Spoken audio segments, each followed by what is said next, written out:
Assalamualaikum warahmatullahi wabarakatuh. Apa kabar Bunda semua? Alhamdulillah luar biasa. Saya selalu doakan untuk semuanya teman-teman Bunda PAUD senantiasa diberikan kesehatan, kesuksesan, dan kelancaran dalam menjalankan tugasnya.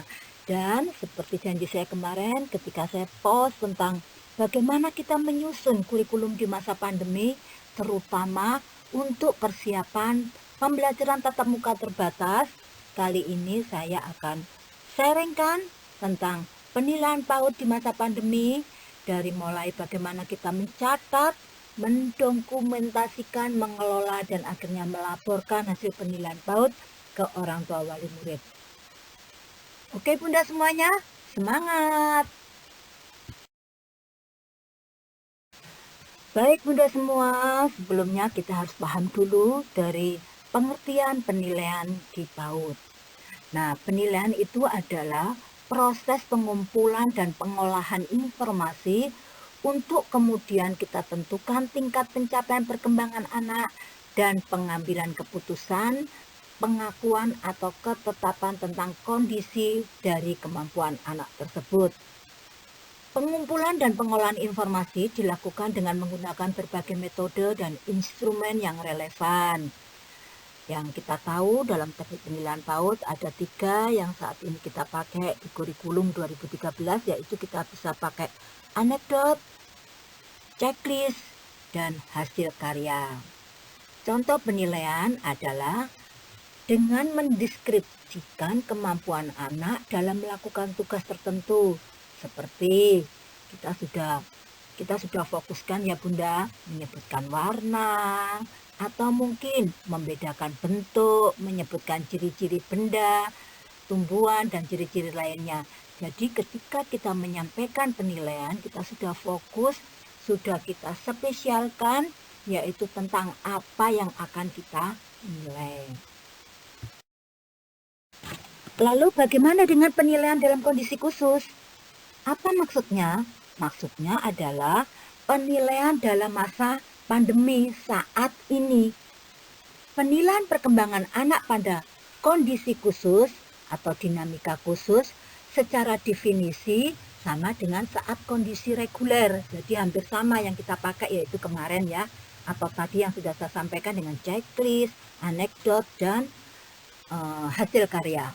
Yaitu merupakan proses pengumpulan, melakukan sintesis, kemudian kita terjemahkan informasi tersebut sebagai dasar dalam membuat keputusan, baik anak secara individu maupun secara kelompok. Informasi yang dikumpulkan meliputi 6 aspek. Aspek perkembangan di TK ada 6, yaitu 6 kognitif, sosem, fisik motorik, bahasa, dan seni.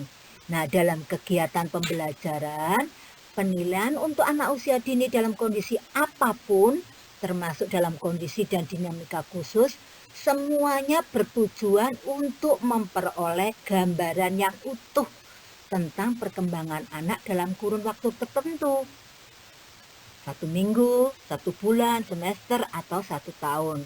Oleh karena itu, pengamatan terhadap perkembangan anak hendaknya dapat dilakukan dari waktu ke waktu secara teratur dan terus-menerus, sehingga kemajuan dan kontinum perkembangan anak dapat terlihat dengan jelas, akurat, dan utuh. Baik, lalu prinsip dan cakupan penilaian perkembangan anak masih sama, yaitu harus otentik. Penilaian terhadap anak dilakukan dalam keseharian anak secara alami, tidak dibuat-buat. Terus sistematis, meskipun terjadi di kondisi khusus di masa pandemi, penilaian yang dilakukan oleh pendidik hendaklah dapat dilakukan secara teratur dan terprogram dengan menggunakan berbagai instrumen. Kemudian harus objektif.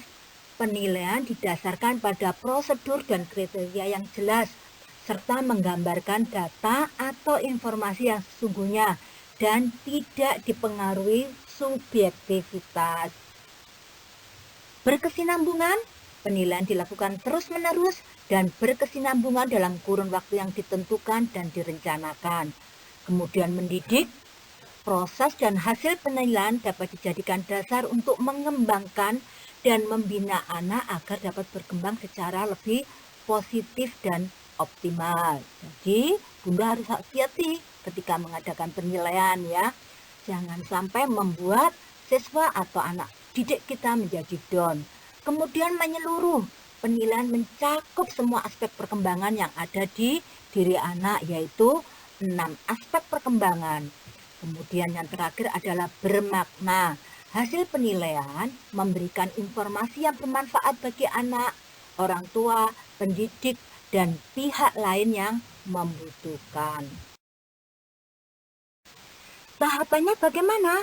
Tahapan implementasi penilaian perkembangan anak di masa pandemi yaitu tahapan persiapan perkembangan anak dulu. Jadi guru harus mempersiapkan. Kemudian tahapan pengamatan dan pencatatan perkembangan anak. Nanti akan saya kupas item per item ya Bunda. Kemudian tahap pendokumentasian dan pengelolaan data penilaian perkembangan anak. Yang keempat, tahap pelaporan hasil penilaian perkembangan anak, dan yang terakhir, tahap penggunaan data dan informasi hasil penilaian perkembangan anak. Ini tahapan dari penilaian perkembangan anak di masa pandemi. Nah, karena yang kita bahas atau yang kita sharingkan kali ini adalah masa pandemi, penilaian yang kita dapatkan atau didapatkan bunda-bunda PAUD itu dari orang tua, dari laporan orang tua.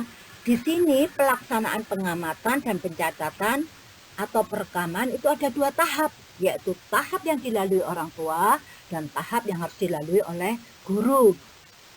Tahap orang tua mengadakan pengamatan. Jadi ketika anak melakukan kegiatan bermain belajarnya, orang tua mengamati, kemudian merekam, kemudian memilih, dan terakhir pengiriman kepada guru atau pendidik. Sedangkan tahapan guru yang harus dilalui yaitu dicatat, yaitu pencatatan, terus didokumentasikan, diolah, terakhir dilaporkan. Jadi ada 2 tahapan ya. Karena pengamatan, perekaman itu kita tidak bisa karena anak-anak belajar di rumah. Jadi yang melakukan orang tua. Di sini guru hanya mencatat laporan dari orang tua, lalu didokumentasikan, kemudian diolah, dan terakhir dilaporkan. Lalu, apa langkah selanjutnya dari guru setelah mendapatkan pencatatan perkembangan anak hasil pengamatan orang tua? Yaitu 1, guru harus senantiasa mengapresiasi atas informasi, data, dan dokumen yang dikirimkan oleh orang tua. Segera berikan feedback. Minimal, ucapkanlah terima kasih. Yang kedua, segerakan informasi tersebut, data atau dokumen hasil pengamatan orang tua, untuk dialihkan atau ditransformasi ke dalam format catatan yang semestinya. Jadi guru sudah menyiapkan ya, catatan penilaian harian. Kemudian, segerakan interpretasi makna dari setiap peristiwa yang tertuang. Dan yang terakhir, segerakan untuk menyimpulkan capaian perkembangan dari hasil interpretasi pada poin 2 di atas, sesuai dengan lingkup perkembangan, KD, dan indikator yang relevan. Contoh, ketika orang tua memberikan rekaman anak menceritakan pengalaman belajarnya, di sini guru langsung KD 311 garing 411, berarti bahasa ekspresif. Di sini apa? Lingkup perkembangannya, kemampuan berbahasa. Nah, untuk itu kita langsung bisa setelah mengamati, setelah kita menganalisa, kita berikan poin. Apakah BB, MP, BSH, atau BSB. Halo teman-teman, hari ini Keila mau menakar beras. Kita mulai ya. 1, 2,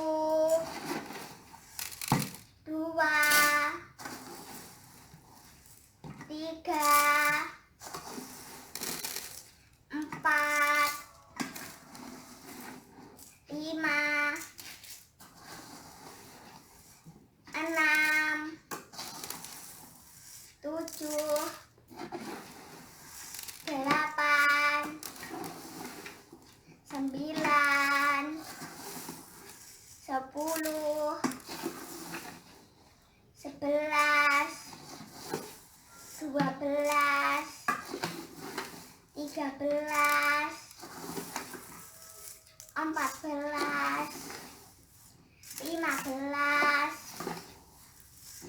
16,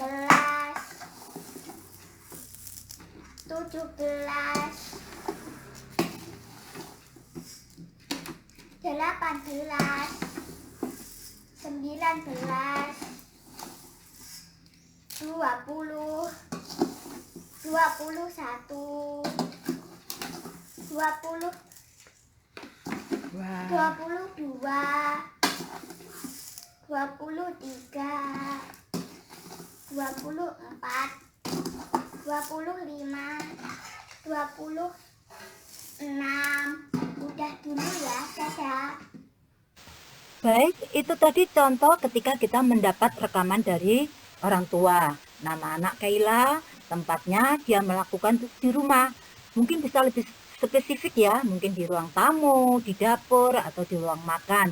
Lalu ketika melakukan kegiatan tersebut, kebetulan jam 10, saya tulis jam 10. Hasil pengamatan guru di sini langsung saya tulis. Kaila sedang menakar beras, ini indikator ya. Terus KD-nya 3.5, 4.5. Di sini langsung saya interpretasikan. Kaila sudah mampu mengenal ukuran dengan cara menakar beras. Nah, bagaimana kalau data atau catatan rekaman yang kita terima itu bukan bentuk rekaman tapi foto? Sama, kita tarik di sini fotonya, lalu kita beri nama. Di sini kebetulan saya beri nama anak yang beda ya, ada Saufa. Dilakukan di rumah juga, ini kalau nggak salah di teras jam 10. Lalu guru menginterpretasikan apa yang sudah dilihat dari gambar yang sudah dikirim orang tua. Di sini indikatornya Saufa membuat kreasi dari piring kertas. KD-nya 3.3, 4.3. Bisa juga ini karena fisik motorik menurut saya. Tapi bisa juga karena ini hasil karya, bisa di 3.15, 4.15. Monggo. Lalu interpretasi saya ketika melihat gambar yang sudah dibuat hasil karya dari Saufa ini, Saufa sudah mampu dengan baik dalam membuat kreasi dari piring kertas. Jadi seperti itu. Ini contoh dari format dari saya. Kalau bunda-bunda semuanya mau membuat format yang lain, monggo silakan, akan lebih baik bahkan. Baik, setelah kita melakukan pencatatan, sekarang kita akan membahas tentang pendokumentasian penilaian. Pendokumentasian adalah proses penyimpanan data atau informasi tentang pertumbuhan dan perkembangan anak. Ingat, di sini ada pertumbuhan dan perkembangan.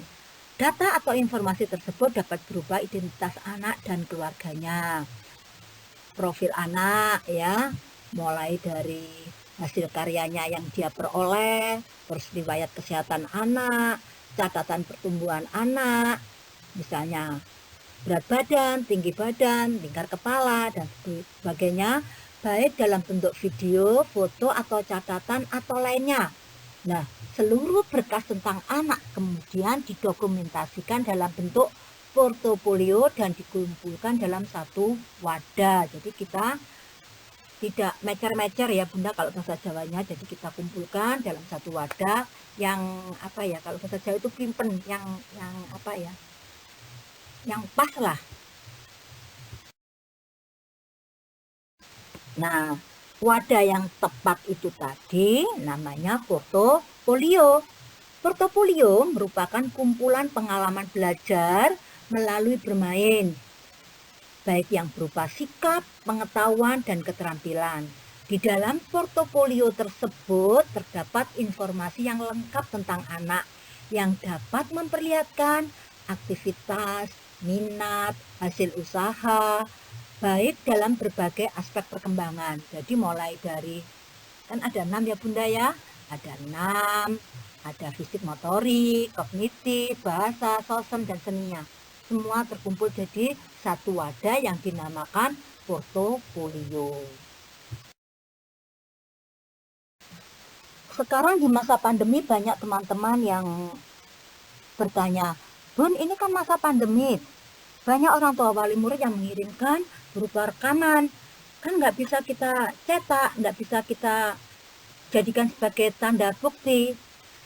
Baik, kalau saya, kebetulan saya sharing tentang diri saya itu membuat portofolionya yaitu portofolio digital. Jadi setiap murid saya selalu saya kasih folder. Jadi satu folder, satu anak. Dalam folder tersebut terdiri dari beberapa file kegiatan yang sudah dikirimkan orang tua. Jadi di sini terserah Bunda mau pakai digital portofolio atau manual portofolio. Digital portofolio atau portofolio elektronik berisi data dalam portofolio digital yang berupa baik teks, foto, video, gambar, file, blog, atau hyperlink. Nah, digital portofolio dapat dibuat oleh guru dengan menggunakan berbagai aplikasi. Sebetulnya saya ingin sharing ya di sini itu, tapi karena pokok bahasan kita banyak ya, bagaimana cara membuat digital portofolio itu. Tapi next, insya Allah saya akan sharing bagaimana membuat digital portofolio. Nah, sedangkan yang manual portofolio, cara pendokumentasian ya adalah semua foto yang sudah dikirimkan orang tua, teks yang dikirimkan orang tua lewat WA, bisa di-print, bisa dicetak, lalu dikumpulkan dalam satu wadah yang diberi nama, misalnya nama siswanya Kaila, Saufa, dan disusun urut berdasarkan kapan orang tua mengirim. Jadi tanggal, hari, bulan itu urut. Jadi tanggal 7, 8, 9, 10 tidak lompat-lompat. Jadi kita menyusunnya secara urut, secara sistematis. Cara pendokumentasian sudah saya bahas tadi ya. Gunakan wadah tempat yang sesuai. Kalau kita mau membuat digital portofolio, file dalam komputer, laptop, dan perangkat lainnya kita jadikan dalam satu folder. Kemudian yang untuk manual portofolio kita cetak, lalu kita berikan satu tempat dan kita beri nama. Oke, next. Nah, setelah kita masukkan dalam wadah tertentu yang pas, yang tepat, yang tidak mungkin tercecer, dokumen yang sudah kita peroleh dari orang tua wali murid, kemudian berilah identitas anak pada wadah tersebut, minimal kelompok, nama anak, kelompok, nama TK, dan periode. Maksudnya periode di sini adalah 1 minggu, 1 bulan, 1 semester, 1 tahun. Nah, setelah itu urutkan semua dokumen yang akan disimpan berdasarkan tanggal, bulan, dan tahun. Jadi tidak acak-acakan. Tadi secara sistematis sudah saya sampaikan. Kemudian buatlah rangkuman sederhana yang menunjukkan deskripsi karakter kecakapan hidup yang selaras aspek perkembangan nilai yang sudah didapatkan anak. Contoh rangkuman saya tentang Ananda Kaila. Ananda menunjukkan perkembangan yang baik dalam ibadah, perilaku hidup bersih dan sehat, senang menolong, senang berdiskusi, dan membuat berbagai hasil karya seni. Kemudian yang terakhir, lengkapi dokumen anak sesuai dengan kemajuan perkembangan yang telah dicapai melalui proses dan hasil belajar selama belajar dari rumah. Tak terasa kita sudah sampai item ketiga ya. Setelah pencatatan, pendokumentasian, saatnya kita kelola. Pengelolaan data merupakan pemrosesan data atau informasi mengenai pertumbuhan dan perkembangan anak sehingga menjadi dasar bagi pengambilan keputusan rencana tindak lanjut. Data informasi tersebut mencakup pengetahuan, sikap, dan keterampilan anak yang tampak dari baik ucapan, perilaku, ungkapan emosi, aktivitas, maupun hasil karya anak.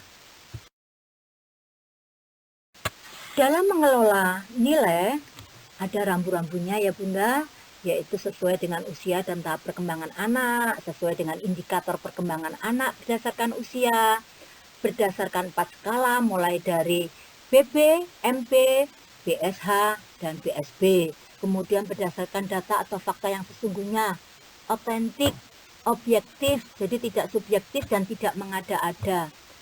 Terus menghindari subjektivitas, memberikan deskripsi perkembangan anak secara individual, baik berupa kekuatan maupun rekomendasi. Di sini saya beri contoh form contoh penilaian harian. Jadi ada nama anak, ada usia. Usia di sini tuh usia kelompok ya. Kelompok A berarti usia 4 sampai 5. Kelompok B usia 5 sampai 6. Program pengembangannya apa? Misalnya di sini saya 6, saya kok suka memberi contoh 6 ya, nilai agama dan moral. Lalu KD-nya. Terus indikator pengembangannya apa? Terus capaian perkembangan dari checklist mungkin tugasnya tadi, terus anekdot, hasil karya, lalu kesimpulan di sini. Ini untuk contoh penilaian. Kemudian dari nilai harian tersebut kita rangkum di format penilaian mingguan, masih sama ya formnya, ada identitas, nama anak, dan usia kelompok. Program pengembangan dan KD-nya, indikatornya apa? Capaian perkembangan sekarang. MB, BB, BSH, BSB, kesimpulannya apa? Kalau ini kembali lagi saya memberi contohnya program pengembangan atau aspek perkembangannya nilai agama dan moral. Biar runtut maksud saya. Ini contoh ya Bunda. Nanti tinggal guru mencontreng atau menulis. Misalnya anak mendapatkan MP ya ditulis MP atau dicontreng MP. Monggo silakan. Dari format mingguan tadi, lalu kita kumpulkan jadi satu di format penilaian bulanan. Identitasnya masih sama, nama, anak, usia, hari dan tanggal. Nah, di sini program pengembangan, indikator capaian perkembangan minggu pertama, minggu kedua, minggu ketiga, dan minggu keempat. Coba di sini kesimpulan kita baca, hasil akhir yang dipakai adalah hasil terbaik anak. Contohnya, minggu pertama dapat BSH, minggu kedua BSB, minggu ketiga MB, mungkin anaknya lagi nggak mood gitu ya. Lalu minggu keempat BSH. Yang terbaik BSB berarti yang kita gunakan nanti ketika kita rangkum dalam format penilaian semester, itu kita ambil yang BSB, jadi yang terbaik. Item terakhir adalah pelaporan. Sudah kita dokumentasi, sudah kita kelola, sekarang saatnya kita melaporkan ke orang tua wali murid. Pelaporan sesungguhnya adalah kegiatan untuk mengkomunikasikan dan menjelaskan hasil penilaian tentang pertumbuhan dan perkembangan anak kepada orang tua, kepada kepala sekolah, atau pihak lainnya yang berkepentingan, misalnya tenaga profesional. Dalam hal ini saya kasih contoh ya, karena kemarin saya juga ikut pendidikan inklusi ya. Anak yang mengalami keterlambatan khusus misalnya, ini akan bisa menjadikan masukan sangat berarti bagi tenaga profesional, misalnya psikolog, untuk menentukan tingkat capaian dan pembelajaran atau terapi berikutnya. Terus pelaporan dapat dilakukan secara insidental maupun berkala, baik dalam bentuk lisan ataupun tertulis. LPA. Nah, setiap 1 semester sekali kita selalu memberikan laporan yang kita berikan kepada orang tua dalam bentuk narasi, berisi hasil rangkuman perkembangan anak didik dalam proses belajar melalui bermain dan hasil belajar selama 1 semester. Nah, dalam menyusun deskripsi ditulis dengan kalimat yang efektif, tidak terlalu rumit dan dibuat secara objektif, sehingga tidak menimbulkan persepsi yang salah atau ganda bagi orang tua atau bagi yang berkepentingan dalam bentuk laporan perkembangan anak didik. Saatnya kita akan memberikan laporan semester 2 kepada orang tua wali murid. Bunda-bunda semuanya, sebelum membuat laporan semester atau raport, mengisi raport, pahami dulu rambu-rambunya ya. 1. Laporan tertulis menggunakan kalimat positif, jadi narasinya harus positif, jelas, mudah dipahami, serta menggunakan tata bahasa dan ejaan yang benar. Kadang-kadang Bunda kalau pakai aplikasi penilaian, kita tinggal memasukkan BB, MB, lalu keluar muncul narasi ya. Nah, narasi itu kadang-kadang kita nggak srek, kita inginnya memberikan sesuatu yang lebih, tapi narasi yang sudah dibuat sama rapot aplikasi itu tidak sesuai dengan kita, ubah saja. Terus tidak menyalahkan anak ataupun orang tua, mempertimbangkan pengaruh laporan terhadap perasaan anak, orang tua, hubungan antara anak dengan guru, dan hubungan antara orang tua dan anak. Ini sangat penting sekali. Dan nomor 4, informasi isi laporan sudah menggambarkan aspek perkembangan dan pembelajaran yang esensial yang telah dicapai sama anak.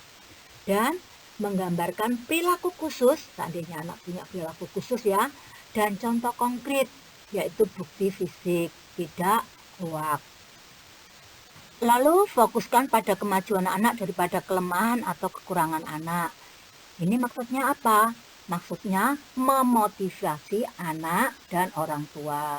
Kemudian kita sajikan informasi yang komunikatif, otentik, dan bermakna. Menginformasikan kepada orang tua tentang rencana guru selanjutnya, dan orang tua tahu bahwa guru ada di pihak anak, jadi tidak mendiskreditkan anak. Dan laporan harus mendidik orang tua tentang perkembangan. Isi laporan perkembangan anak adalah 1. Kekuatan anak. Jadi kekuatan anak di sini maksudnya kemajuan yang telah dicapai sama anak.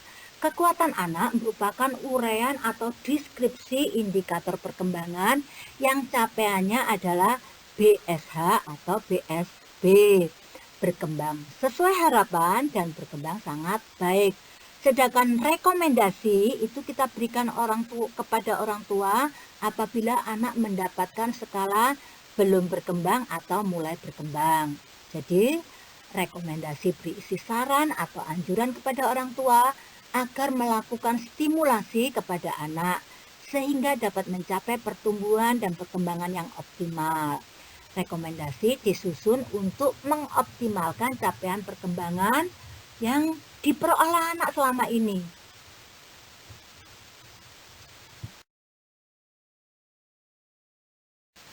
Bunda semua, ini ada tips cara menyusun laporan pertumbuhan dan perkembangan anak. 1. Peganglah kompilasi atau kumpulan data yang sudah kita jadikan satu dalam portofolio. Kemudian tuliskan 6 program perkembangan, yaitu dari 6 fisik motorik, kognitif, bahasa, sosial, dan seni. Dan selanjutnya tiap program pengembangan tersebut masukkan KD-nya berdasarkan pemetaan. Jangan lupa tulis pula indikator-indikator yang muncul dari KD tersebut. Apabila ada fakta dari catatan anekdot atau hasil karya, masukkan untuk membuktikan capaian kemampuan atau kompetensi anak. Dan berikan pengantar pada paragraf pendahuluan, tuliskan hal-hal umum tentang anak, misalnya kehadiran, kepribadian, karakter anak, dan sebagainya. Kemudian apabila ada simpulan akhir, ada BSH dan BSB, masukkan indikatornya ke dalam teks laporan dalam bahasa narasi yang dapat dipahami orang tua, karena ini merupakan kekuatan anak. Sedangkan untuk yang mendapatkan nilai BB dan MB, masukkan indikatornya ke dalam teks laporan dalam bahasa narasi yang dapat dipahami orang tua. Ini merupakan rekomendasi. Harapannya, orang tua dan guru membantu menstimulasi anak dari waktu-waktu yang akan datang. Dan jika memiliki foto dapat dipasang di rapor tersebut untuk memperjelas informasi pertumbuhan dan perkembangan anak. Jadi ini konstruksi narasi rapor di PAUD. Ada kekuatan, ada rekomendasi. Kekuatan menggambarkan perkembangan yang telah tercapai atau dikuasai dengan baik oleh anak, baik secara umum ataupun secara spesifik. Nah, tadi apa yang harus dimasukkan ke dalam kekuatan? Yang apabila anak mendapatkan poin BSH dan BSB. Sedangkan rekomendasi berupa saran, anjuran untuk meningkatkan atau menstimulasi mengubah perilaku yang belum tercapai, baik secara umum ataupun secara spesifik, yaitu apabila anak masih mendapatkan poin BB dan MB. Oke, bunda-bunda semua, di sini saya langsung memberikan contoh laporan perkembangan anak, yaitu diawali dari pendahuluan, kita berikan suatu narasi yang positif, kemudian perkembangan nilai agama dan moral, kita tuliskan semua perkembangan yang positif sebagai bentuk kekuatan, dan apabila anak belum mendapatkan nilai sesuai harapan ataupun berkembang sangat baik, maka direkomkan di sini seperti contohnya beberapa perkembangan yang perlu mendapatkan perhatian khusus dan mohon dukungan orang tua, diantaranya adalah untuk lebih meningkatkan keimanannya.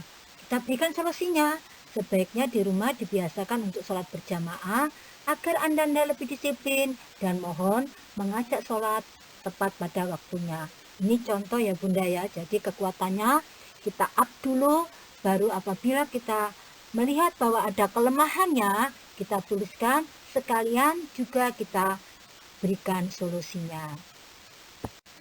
Di sini juga saya berikan untuk aspek perkembangan atau program pengembangan fisik motorik. Narasinya seperti ini, sama dengan di bawahnya nanti semua saya beri contoh sampai akhir. Perkembangan kognitif, ini yang perlu saya sampaikan di sini ya. Di sini saya melakukan penilaian secara khusus, jadi sudah saya spesifikkan ya. Contohnya pada saat di KD 35/45, yaitu menentukan masalah sederhana, langsung saya poinnya apa? Pada saat bermain, yaitu ketika bermain puzzle. Anda tidak menemukan potongan puzzle, tapi dia membuat potongan sendiri dari kardus. Ini berarti suatu kreativitas. Nah, jadi lebih spesifik ya. Jadi jangan kita memberikan narasi itu globalnya dari bunyi KD, tapi sudah kita kembangkan menjadi indikator pengembangannya. Ini contoh narasi dari laporan perkembangan anak di perkembangan bahasa. Ini narasi untuk perkembangan sosial emosional anak. Dan yang terakhir ini adalah narasi untuk perkembangan seni. Dan yang tak kalah penting adalah penutup. Jadi Bunda bisa membuat penutup dengan menggambarkan hasil dan harapan aspek perkembangan anak yang telah dicapai. Jangan lupa catatan pertumbuhan anak, berat badannya, tinggi badannya, lingkar kepalanya, dan catatan kehadiran. Kemudian komentar orang tua juga tolong diberikan ruang, sehingga ada komunikasi antara orang tua dan guru.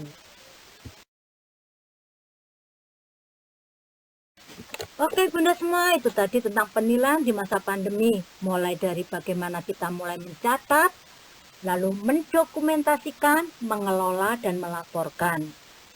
Nah, untuk season berikutnya, saya akan sharing bagaimana membuat digital portfolio. Dan ini akan jadi satu dengan bagaimana kita menyiapkan media pembelajaran kreatif buat anak. Semangat, sampai bertemu untuk konten berikutnya. Dan terima kasih atas support dan dukungannya. Wassalamualaikum warahmatullahi wabarakatuh.